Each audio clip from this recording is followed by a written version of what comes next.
महाराणा प्रताप के बारे में मुझे एक बात और बड़ी जोरदार लगती है, ऐसा आपने कभी पहले नहीं देखा होगा। भील जनजाति है।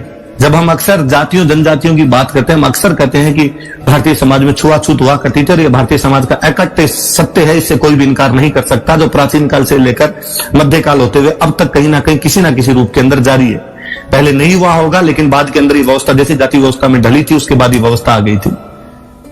उसे भील जनजाति को, जो समाज की मुख्य धारा के अंदर शामिल नहीं थी, उसको मेवाड़ के संघर्ष में शामिल कर देना क्या नहीं बताता कि वह राजा मध्यकाल में कितना बड़ा समाज सुधारक था। मुझे इस बात की बड़ी पीड़ा और ठेस रहती है हमेशा कि महाराणा प्रताप को किस तरह हमने हल्दी घाटी के युद्ध में बांध कर रख दिया है। हमें तीसरी क्लास से एक ही बात पढ़ाई गई कि महाराणा प्रताप एक बहुत बड़े योद्धा थे और उन्होंने हल्दी घाटी का युद्ध लड़ा था।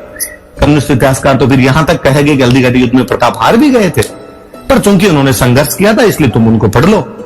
मैं आगे उस बात पर तो बाद में जाऊंगा, मैं पहले इस बात पर पुनः आता हूं कि यह तो कल्पना भी नहीं की जा सकती ना कि उस युद्ध के माहौल के अंदर प्रताप ने कहा होगा कि भील अलग खड़े होंगे, हम बाकी लोग अलग खड़े होंगे, या इनके पानी और खाने की व्यवस्था अलग की जानी चाहिए और हमारे पानी और खाने की व्यवस्था अलग की जानी चाहिए। यकीनन भीलों के साथ कंधे से कंधा मिलाकर लड़े होंगे।